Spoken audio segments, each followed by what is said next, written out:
तो आपका टॉपिक है ओम्स लॉ और इसमें आप लास्ट PYQ करने जा रहे हो 2025 में आया है सेट 6 में, राइट। तो क्वेश्चन देखते हैं क्या है हमारे पास। ये आपका PYQ है और ये आपका MCQ PYQ है। इसमें क्या है कि एक ग्राफ दिया हुआ है, I और V का ग्राफ दिया हुआ है और आपका टेम्परेचर T1 और T2 पे ये आपका स्लोप दिया हुआ है, दो केस में, दो वायर के अलग अलग टेम्परेचर पे, राइट। तो अब आप देखो, आपको यहाँ पे जैसे ही स्ट्रेट लाइन दिखे, मैं आपको ट्रिक बताता हूँ, ये हमेशा CBSE में पूछता है। स्ट्रेट लाइन पे ग्राफ का क्वेश्चन आता है हमेशा। जैसे यहाँ पे आप दिखे तो आपको स्ट्रेट लाइन का ग्राफ याद आना चाहिए, स्ट्रेट लाइन का इक्वेशन y = mx + c। अगर ऐसे आपका है तो इंटरसेप्ट क्या होता है आपका, ये वाला इंटरसेप्ट होता है। यहाँ पर देखो यह 0 है तो इंटरसेप्ट आपका क्या हो जाएगा, 0, राइट। तो ये आपका क्या हो जाएगा, 0 इंटरसेप्ट। तो y = mx यहाँ पे बनेगा। अब देखो आप याद करो v = IR, v = IR, एक रिलेशन आपको पता चल रहा है, v = IR, राइट।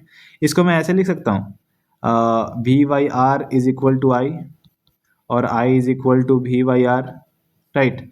और I = 1/r × v, राइट।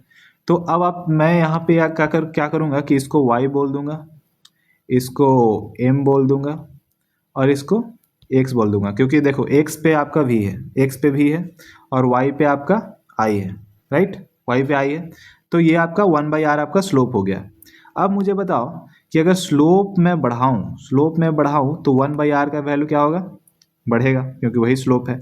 तो r का वैल्यू क्या होगा, r का वैल्यू घटेगा क्योंकि डिनोमिनेटर में है ना, पूरा का वैल्यू बढ़ेगा तो डिनोमिनेटर का वैल्यू घटना ही है, राइट। तो r is directly proportional to temperature, तो टेम्परेचर का वैल्यू भी घटेगा। ये आपका केस 1 के लिए हो गया। तो केस 1 में आपका क्या है कि कहाँ पे स्लोप कहाँ पे ज़्यादा है, पहले ये देख लो स्लोप कहाँ पे ज़्यादा है, किस लाइन का स्लोप ज़्यादा है। स्लोप पता करने के लिए सबसे इजी फंडा है और ट्रिक है कि आपको बॉल रखना है, बॉल रखो और ऑब्वियसली जिसका स्लोप ज़्यादा होगा उससे बॉल जल्दी गिर जाएगा, राइट।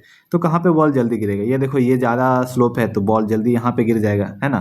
तो ये स्लोप T1 का स्लोप ज़्यादा है, मतलब ज़्यादा स्लोप वाला ये T1 वाला है, राइट। तो यहाँ पे आपका R1 हो जाएगा, ये T1 R1, यहाँ पे स्लोप ज़्यादा है। सेकेंड केस में क्या है, स्लोप अगर कम हो तो 1/r1 का वैल्यू कम होगा क्योंकि वही स्लोप है, तो r का वैल्यू बढ़ेगा और t का वैल्यू भी बढ़ेगा क्योंकि डायरेक्टली प्रोपोर्शनल है r के। तो यहाँ पे स्लोप कम कहाँ किसका है, इसका है, बॉल यहाँ पे कम जल्दी गिरेगा, है ना। तो आपका क्या है यहाँ पे, ये आपका R2 हो गया और आपका टेम्परेचर 2 हो गया। अब देखो कहाँ पे टेम्परेचर कम है, कहाँ पे टेम्परेचर ज़्यादा है। ऑब्वियसली T1 कम है और T2 ज़्यादा है, तो T1 कम है और T2 ज़्यादा है। और ये आपका दिख रहा है ये option D, and that is your correct option also in marking scheme, right. तो यहाँ पे मिलते हैं आपके 1 मार्क्स।